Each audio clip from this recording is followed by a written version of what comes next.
السلام علیکم ورحمۃ اللہ وبرکاتہ۔ عبارت خوانی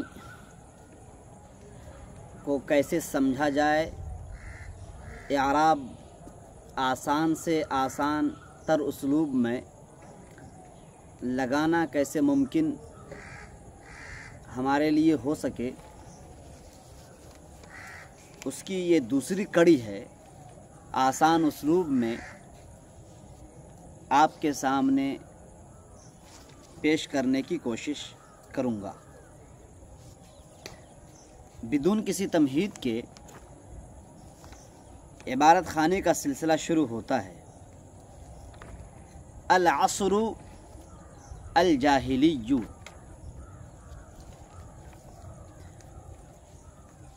عصر اس کی جمع عصور آتی ہے۔ عصرن کی جمع عصور، عین صاد را، عصرن کی جمع عصور، یہ لغوی تشریح ہے۔ عصرن کی جمع عصور، جس کے معنی زمانے کے آتے ہیں، اور صرفی اعتبار سے یہ جامد ہے۔ جامد جو نہ کسی سے نکلے نہ اس سے کوئی نکلے، اور نحوی اعتبار سے یہ موصوف واقع ہو رہا ہے۔ معرف باللام موصوف ہے۔ معرف باللام ایسا اسم جس پر الف لام لایا جائے۔ العصر الف لام معرفہ بنانے کے لیے لایا گیا ہے۔ العصر، العصر پر اعراب کون سا آئے گا؟ ہمیں معلوم ہونا چاہیے جب اسم سے پہلے کوئی بھی عامل نہ ہو، عامل خواہ وہ فعل کی شکل میں ہو، خواہ حروف جارہ کی شکل میں ہو، خواہ حروف ناصبہ کی شکل میں ہو، خواہ حروف مشبہ بالفعل کی شکل میں ہو، خواہ افعال ناقصہ کی شکل میں ہو، اگر کوئی بھی عامل کسی اسم سے پہلے نہ ہو، آنکھ بند کرو اور اس اسم کو پیش دے دو۔ چنانچہ العصر ایک اسم ہے اور اس سے پہلے کوئی عامل نہیں ہے، چنانچہ اس کا اعراب ہوگا العصر، العصر بسبب مبتدا، مبتدا ہونے کی وجہ سے اس کو العصر پڑھا جا رہا ہے۔ الجاہلی، الجاہلی لغوی اعتبار سے دیکھیں اگر آپ، جہیل یجہل جہالتاً وجہلاً، جہیل باب سمع، ناواقف ہونا، اور یہ جاہل اسم فاعل ہے، جاہل اسم فاعل ہے، اور اس میں یا دیکھ رہے ہیں آپ، یا نسبتی ہے نا، ایک یا نسبتی ہوتی ہے۔ کسی بھی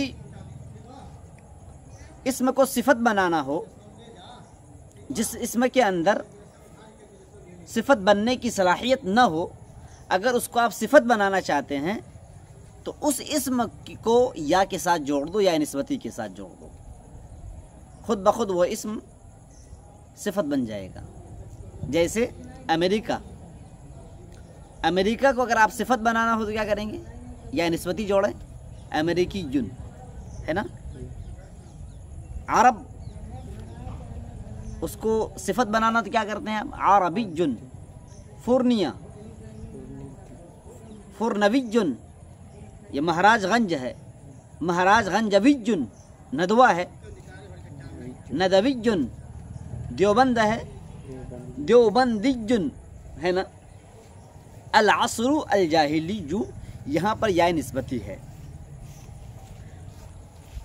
اور نحوی اعتبار سے یہ صفت واقع ہو رہا ہے۔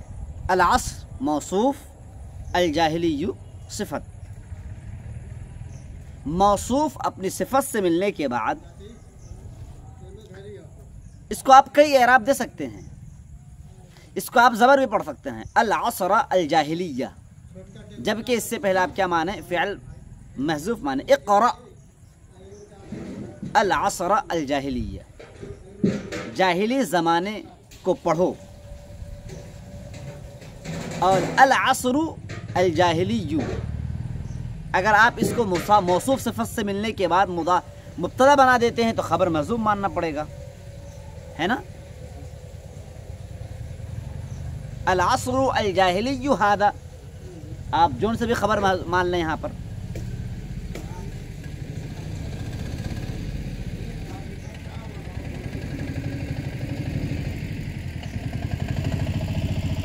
بعد نبی اللہ عیسی بن مریم علیہ الصلاۃ والسلام، بعد، قبل اور بعد یہ ظروف مبنیات میں سے ہیں، قبل اور بعد یہ کن میں سے ہیں؟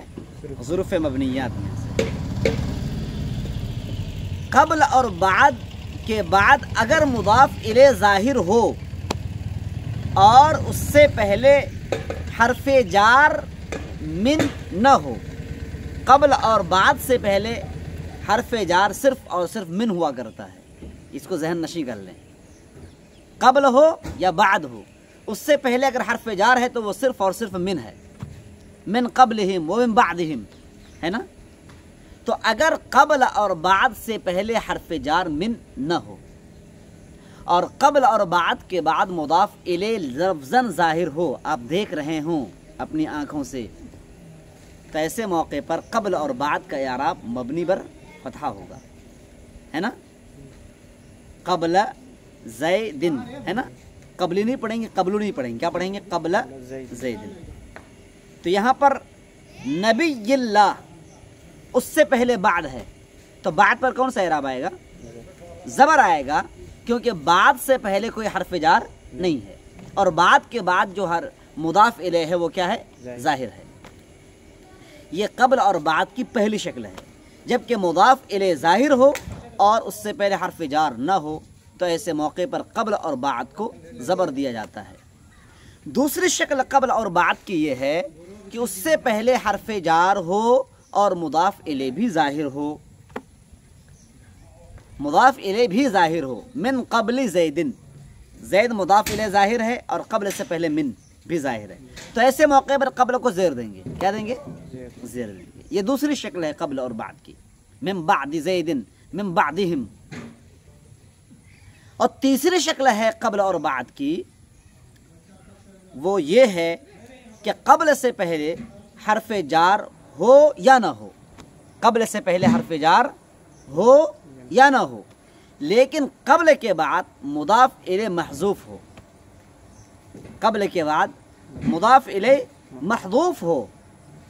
محذوف ہونے کی دو شکلیں ہیں، کبھی مضاف الیہ محذوف تو ہوتا ہے لیکن مضاف الیہ کا لفظ دل میں ہوتا ہے، جس مضاف الیہ کو آپ نے حذف کیا ہے اس کا لفظ آپ کی نیت میں ہے، لفظ ہے نا؟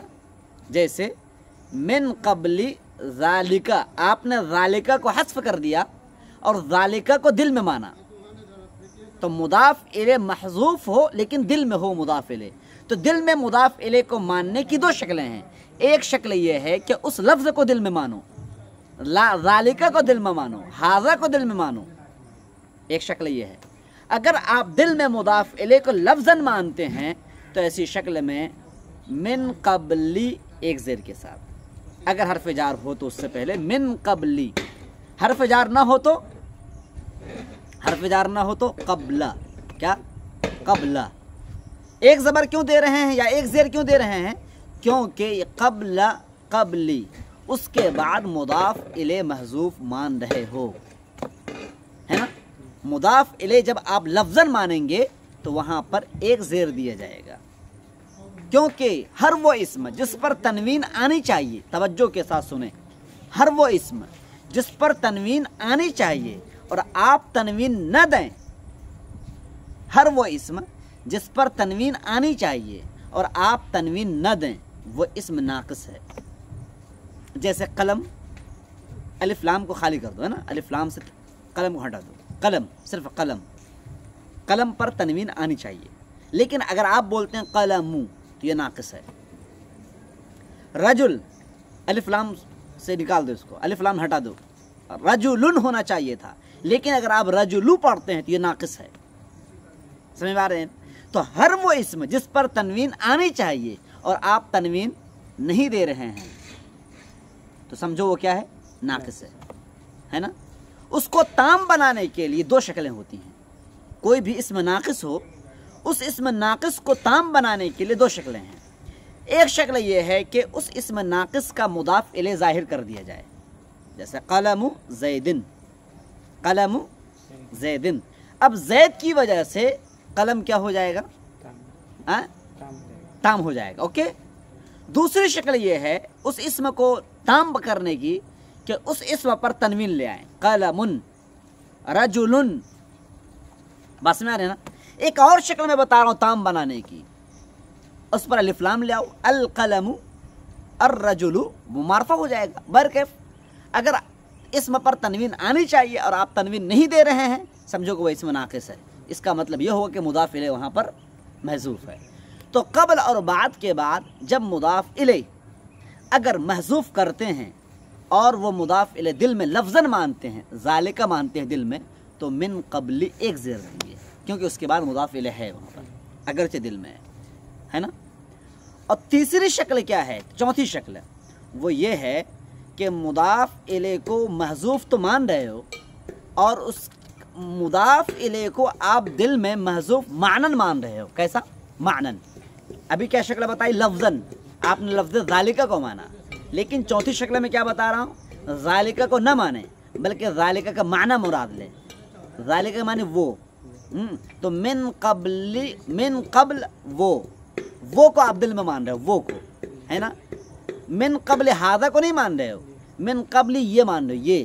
تو ایسی شکل میں قبل اور بعد مبنی بر ضمہ ہوتا ہے۔ کیا ہوتا ہے؟ مبنی بر ضمہ ہوتا ہے، من قبل ومن بعد، اوکے۔ اور ایک پانچویں شکل ہے وہ یہ ہے کہ مضاف الیہ ہے ہی نہیں، قبل اور بعد کے بعد مضاف الیہ مانو ہی نہیں، تو اس وقت قبل اور بعد کو تنوین دی جائے گی، من قبل ومن بعد۔ بس میں آگے نا، خلاصہ یہ نکلتا ہے کہ قبل کے بعد اگر مضاف الیہ کو حذف کرتے ہو تو آپ تینوں شکلیں پڑھ سکتے ہو، من قبل، من قبل، من قبل، بس ماننے کا فرق ہوگا۔ آپ للہ الامر من قبل ومن بعد پڑھتے ہیں اس لیے کہ آپ نے مضاف الیہ کو معنن مانا ہے دل میں۔ کچھ لوگوں نے کہا ہے کہ للہ الامر من قبلی ومن بعدی، ان لوگوں نے مضاف الیہ کو لفظاً مانا ہے دل میں۔ کچھ لوگوں نے کہا للہ الامر من قبل ومن بعد، تو ان لوگوں نے مضاف الیہ مانا ہی نہیں ہے۔ بس میں آ گئی نا۔ تو یہاں پر بعد اور اس کے بعد نبی ہے، بعد اور اس کے بعد کیا ہے؟ نبی۔ تو بعد سے پہلے حرف جار نہیں ہے، اور قبل اور بعد کی تشریح ابھی میں نے کی ہے، اس کی شکلیں میں نے بتائی ہیں کہ بعد کے بعد جب مضاف الیہ ظاہر ہو، آپ دیکھ رہے ہیں کتاب میں مضاف الیہ لکھا ہوا بعد نبی ہے نا، اس سے پہلے حرف جار بھی نہیں ہے، تو اس وقت بعد پر اعراب کون سا آئے گا؟ زبر آئے گا۔ تو کیا ہو جائے گا؟ بعد نبی جن، ہے نا، نبی بعد۔ بعد تو ظروف مبنیات میں سے ہے۔ نبی جن کی جمع انبیاء، نبی جن کی جمع انبیاء، بعد نبی۔ اچھا، نبی کے بعد پھر اللہ ہے، نبی کے بعد کیا ہے؟ اللہ۔ اب اللہ پر کون سا اعراب آئے گا؟ نبی پر کون سا اعراب آئے گا؟ نبی کا اعراب فکس ہو گیا بعد کی وجہ سے، نبی کا اعراب فکس ہو گیا کس کی وجہ سے؟ بعد کی وجہ سے، کیونکہ بعد کیا ہے؟ مضاف ہے۔ جب بعد مضاف ہے تو نبی کا اعراب فکس ہو گیا، اس پر زیر آئے گا، اوکے۔ اب اللہ پر کون سا اعراب آئے گا؟ توجہ کی بات ہے، توجہ سے سنیں گے اعراب سیکھنے والے۔ اللہ پر کون سا اعراب آئے گا؟ قاعدہ سمجھ لیں، جب دو اسم ایک جگہ جمع ہو جاویں تو تین نسبتوں میں سے کوئی ایک نسبت وجود میں آتی ہے۔ ہوتی تو ہیں چار نسبتیں، لیکن میں آپ کو سمجھانے کے لیے تین نسبتیں بتا رہا ہوں۔ جب دو اسم ایک جگہ جمع ہو جاویں تو تین نسبتوں میں سے ایک نسبت وجود میں آتی ہے، یا تو ان دونوں اسموں کے درمیان موصوف اور صفت کا رشتہ ہے، لیکن اس وقت ضروری ہوگا کہ پہلا بھی اسم معرفہ، دوسرا بھی اسم معرفہ، یا پہلا اسم نکیرہ یا اور دوسرا اسم نکیرہ، ہے نا؟ اگر دو اسم جمع ہوں جن میں سے پہلا بھی معرفہ دوسرا بھی معرفہ، یا پہلا نکیرہ دوسرا نکیرہ، تو اس کو آپ موصوف صفت مانیں، پہلی نسبت۔ دوسری نسبت، جب دو اسم ایک جگہ جمع ہو جاویں، جب دو اسم ایک جگہ جمع ہو جاویں تو دوسری نسبت کیا نکلتی ہے کہ مبتدا اور خبر کا رشتہ وجود میں آتا ہے۔ کون سا؟ مبتدا اور خبر۔ اس کے لیے ضروری ہے کہ پہلا اسم کیا ہونا چاہیے؟ مبتدا ہونا چاہیے، اور دوسرا اسم نکیرہ ہونا چاہیے۔ یہ دوسری شکل ہے، دوسری نسبت۔ دو اسم ایک جگہ جمع ہو جاویں، پہلا معرفہ اور دوسرا نکیرہ، تو مبتدا اور خبر آنکھ بند کر کے بنا دو اس کو۔ اچھا، تیسرا رشتہ، تیسری نسبت کہ پہلا اسم اگر نکیرہ ہے اور دوسرا اسم اور معرفہ ہے تو آپ پہلے اسم کو مضاف بنا دیں، دوسرے اسم کو مضاف الیہ بنا دیں۔ یہاں پر دیکھیں آپ، کتاب میں لکھا ہوا ہے بعد کے بعد نبی اور نبی کے بعد اللہ، نبی اور اللہ، آپ ان تینوں رشتوں کے درمیان غور کریں۔ کیا یہ مبتدا خبر ہے؟ کیا نبی مبتدا واقع ہو سکتا ہے؟ آپ بتائیں گے کیا نبی مبتدا بن سکتا ہے؟ نبی اللہ، جبکہ میں نے بتایا کہ مبتدا خبر ہونے کے لیے پہلے کا معرفہ ہونا ضروری ہے، اور نبی یہاں پر نکیرہ ہے، لہذا نبی کو آپ مبتدا نہیں بنا سکتے ہو، ایک رشتہ ختم۔ کیا نبی اور اللہ کے درمیان موصوف صفت کا رشتہ ہو سکتا ہے؟ نہیں ہو سکتا ہے۔ کیوں؟ اگر نبی نکیرہ ہے تو اللہ کو بھی نکیرہ ہونا چاہیے، لیکن یہاں نبی تو نکیرہ تو ہے لیکن اللہ کیا ہے؟ معرفہ ہے، یہ رشتہ بھی ختم۔ تیسرا کیا ہے؟ مضاف الیہ، تو پہلا نکیرہ ہے تو نبی نکیرہ ہے اور اللہ معرفہ ہے، اوکے؟ تو اللہ کیا ہو جائے گا؟ مضاف الیہ ہو جائے گا۔ تو اللہ کا اعراب فکس ہو گیا نا، اللہ ہی ہو گیا، اللہ کا اعراب فکس ہو گیا نبی کی وجہ سے، نبی مضاف ہو گیا، اور نبی کا اعراب فکس ہو گیا کس کی وجہ سے؟ بعد کی وجہ سے، ہے نا؟ اور بعد کا اعراب فکس ہو گیا کس کی وجہ سے؟ ظروف مبنیات کا جو آپ نے قاعدہ پڑھا ہے اس کی وجہ سے۔ تو بعد پر زبر آئے گا جو آپ نے قاعدہ پڑھا، نبی پر زیر آئے گا کیونکہ آپ نے بعد کی بحث پڑھ لی، بعد مضاف بنتا ہے، اور اللہ پر زیر اس لیے آئے گا کیونکہ نبی کیا ہے؟ مضاف ہے، نبی کیا ہے؟ مضاف۔ اوکے، بعد نبی اللہ عیسیٰ، عیسیٰ کیا ہے بھائی؟ یہ اسم مقصور ہے، کیا ہے؟ اسم مقصور ہے نا، اس مقصور جس کو تینوں حالتوں میں یکساں اعراب دو، ہے نا؟ جاء موسیٰ، رأیت موسیٰ، مررت بموسیٰ، الف میں الف مقصورہ ہو، ہے نا؟ یہ عیسیٰ کیا اسم مقصور ہے یہ۔ اچھا، عیسیٰ پر اعراب کون سا آئے گا؟ عیسیٰ پر اعراب کون سا آئے گا؟ دیکھو بھائی، اس کو ذہن میں بٹھا لو، یہ دماغ میں بٹھا لو۔ جب دو اسم مبتدا خبر، ذہن میں اس کو پہلے میری بات سمجھیں گے آپ، تب نوٹ کریں گے آپ۔ مبتدا اور خبر کے درمیان ایسا رشتہ ہو، سمجھو میری بات کو غور سے، مبتدا اور خبر کے درمیان رشتہ ایسا ہو کہ جو مبتدا ہو وہی خبر ہو۔ مبتدا اور خبر کے درمیان رشتہ ایسا ہو کہ جو مبتدا ہو وہی خبر ہو۔ جیسے میں آپ کو مثال دوں، جو زید ہے وہی آپ کا بھائی ہے، زید اخوک، جو زید ہے وہی آپ کا بھائی ہے۔ اگر ایسا رشتہ ہوتا ہے دو اسموں کے درمیان، ہے نا، یا مبتدا خبر کے درمیان اگر ایسا رشتہ ہے، کبھی الگ بھی ہوتا ہے، جیسے زید قائم، ہے نا، قائم خبر تو ہے لیکن الگ چیز ہے، یہ الگ ہے، یہ سب بات میں آ رہی نا۔ لیکن زید اخوک، جو زید ہے وہی آپ کا بھائی ہے، تو زید اخوک بھی مبتدا خبر ہے، زید قائم بھی مبتدا خبر ہے، لیکن دونوں میں فرق کیا ہے؟ یہاں پر خبر وہی ہے جو مبتدا ہے نا، تو جو مبتدا ہو وہی خبر ہو۔ ایسے مبتدا خبر پر جب عامل آتا ہے تو اس مبتدا خبر کے درمیان مبدل منہ کا رشتہ وجود میں آتا ہے۔ پوائنٹ کی بات ہے، جو مبتدا ہو وہی خبر ہو، جو مبتدا ہو وہی خبر ہو۔ جب ایسے مبتدا خبر پر عامل داخل کر دیں گے تو اس مبتدا خبر کے درمیان بدل اور مبدل منہ کا رشتہ وجود میں آتا ہے۔ جیسے سمجھو میری بات کو غور سے نوشاد صاحب، زید اخوک، اس سے پہلے آپ جاء لے آؤ، جاء زید اخوک، جا کو ہٹاؤ گے تو زید مبتدا، اخوک مضاف کا مضاف الیہ، مضاف الیہ سے ملنے کے بعد خبر، اوکے؟ لیکن جب تم عامل داخل کر دو گے جا زید اخو کا، تو اب یہاں پر رشتہ کیا ہو جائے گا؟ زید مبدل منہ، اخو کا مضاف کا مضاف الیہ، مضاف الیہ سے ملنے کے بعد بدل۔ کیسے آپ نے پہچانا کہ یہ بدل مبدل منہ ہے؟ کیونکہ جو زید ہے وہی اخو کا ہے۔ جب ایسا مبتدا خبر پر عامل آ جاوے گا تو سمجھو کہ اس مبتدا خبر کا رشتہ آپس میں بدل مبدل منہ کا ہو جائے گا۔ پلے پڑی؟ یہاں پر دیکھو جو اللہ کا نبی ہے وہی عیسیٰ ہے۔ دیکھو بہت پوائنٹ کی بات ہے، کتابوں میں ملنا مشکل ہے۔ جو اللہ کا نبی ہے یہاں پر وہی عیسیٰ ہے، تو ان دونوں کے درمیان کون سا رشتہ وجود میں آئے گا؟ جب اس سے پہلے عامل آ گیا، اگر آپ بات کو ہٹا دو گے نبی اللہ عیسیٰ، بات کو ہٹاؤ گے تو مبتدا خبر ہے۔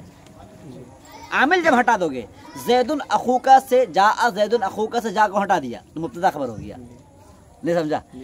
زید ابو کا جا زید ابو کا، جا کو تم ہٹا دو گے، عامل کو ہٹا دو گے تو مبتدا خبر ہو گیا۔ اوکے، یعنی عامل کو ہٹاتے ہی وہ مبتدا خبر اور عامل کو لاتے ہی وہ بدل مبدل منہ۔ یہاں پر بات کو عامل ہے، بات کو ہٹا دو گے آپ تو نبی اللہ عیسیٰ کیا رشتہ ہوگا؟ مبتدا خبر۔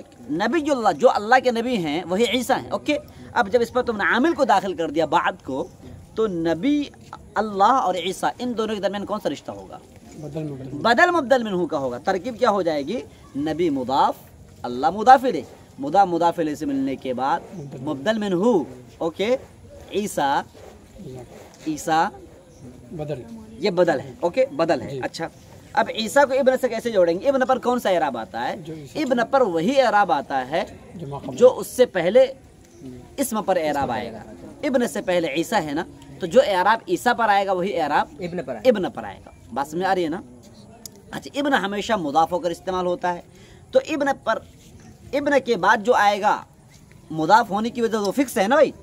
ابن کے بعد مریم ہے نا، تو مریم پر اعراب فکس ہے کہ ابن مضاف ہے، تو مریم پر اعراب فکس ہے کہ وہ زیر آئے گا۔ لیکن مریم غیر منصرف ہے نا، مریم کیا ہے؟ غیر منصرف۔ کیا کیا اسباب پائے جا رہے ہیں؟ ایک تانیث ہے اور ایک علم ہے، ایک تانیث اور ایک علم ہے۔ تو مریم پر اعراب فکس ہے زیر، لیکن غیر منصرف ہونے کی وجہ سے زبر، تو ابنی مریم ہونا چاہیے تھا، غیر منصرف ہونے کی وجہ سے مریم ہو گیا۔ اوکے، ابن پر اعراب فکس ہو گیا عیسیٰ کی وجہ سے۔ عیسیٰ پر کون سا اعراب ہوگا؟ جو نبی اللہ پر ہے، جو نبی پر، اللہ پر نہیں، یہ عیسیٰ نبی سے بدل ہے۔ اوکے، نبی پر اعراب ہے بعد کی بنیاد پر مضاف الیہ، زیر ہے نا، نبی پر کون سا اعراب آئے گا؟ زیر۔ بعد نبی جی ہے نا، تو نبی اللہ جب آپ نے پڑھا تو نبی پر زیر آ گیا نا، یہ مبدل منہ ہوا، تو عیسیٰ پر کیا آئے گا؟ بھی زیر آنا چاہیے نا، لیکن اسم مقصور ہے اور اس مقصور تینوں حالتوں میں یکساں ہوتا ہے، تو بعد نبی اللہ عیسیٰ۔ اوکے، یہ محلن مجرور ہے۔ یہ کیا ہے؟ محلن سمجھ رہے ہو؟ ایک چیز ہے لفظاً اور ایک چیز ہے محلن، یہ محلن مجرور ہے۔ اوکے، اور لفظاً تو آپ نظر نہیں آ رہا نا، ہاں، تو محلن کیا ہے؟ مجرور ہے۔ لفظاً تو یہ الف مقصورہ ہے، تو جب اس پر زیر آ رہا ہے، اور ابھی میں نے بتایا کہ ابن سے پہلے جو آئے گا تو ابن پر وہی اعراب آئے گا، تو عیسیٰ محلن مجرور ہے تو ابن پر کیا آئے گا؟